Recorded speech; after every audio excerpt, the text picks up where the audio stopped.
అందరికీ కూడా praise the lord.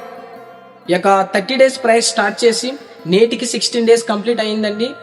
నేను నిజంగా అనుకోలేదు, మహా అనుకుంటే రోజులో ఒక 5-6 మాత్రమే ఫోన్ చేస్తారు, లేకపోతే మెసేజ్ చేస్తారని అనుకున్నాను. కానీ ఇంత త్వరగా ఆయా దేశాలలో, ఆయా ప్రాంతాలలో, ఆయా రాష్ట్రాలలో ఈ యొక్క ప్రార్థనలు విస్తరిస్తాయని, ఇదంతా కూడా కేవలం దేవునికి కృపను బట్టే నడుస్తుందని నేను భావిస్తున్నాను. అనేక మంది ఫోన్ చేస్తున్నారు, వందలాది మంది మెసేజ్ చేస్తున్నారు. ప్రతి ఒక్కరు కూడా సొంత తమ్ముళ్ళ, సొంత అన్నల, సొంత కొడుకుల, సొంత మనవల్ల భావించి మీ యొక్క కన్నీటి బాధను నాతో పంచుకుంటున్నారు. ఎంతో వేదన కలిగి మీ యొక్క బాధను నాతో చెప్తా ఉన్నారు. మీరు అనుకోవచ్చేమో మనం చెప్పడం అయితే చెప్తున్నాం, తమ్ముడు మర్చిపోతున్నాడేమో అని.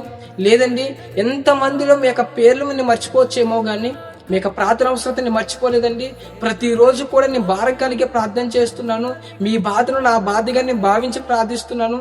దేవుడు మీరందరూ కూడా నాకు ఇచ్చినటువంటి గొప్ప కుటుంబం అండి. మీరందరూ కూడా నాకు ఒక ఆత్మీయ బంధం. మిమ్మల్ని అందరినీ కూడా నేను విడిచిపెట్టను. ఖచ్చితంగా మీ అందరి కొరకు ప్రార్థిస్తాను. ఇంకా అనేక మంది కొరకు ప్రార్థించడానికి, అనేక మంది కొరకు దేవుని యొక్క పాత్రగా నేను వాడబడ్డానికి మీరందరూ కూడా నా కొరకు కూడా ప్రార్థన చేయండి. నేను కూడా మీ కొరకు ప్రార్థిస్తాను.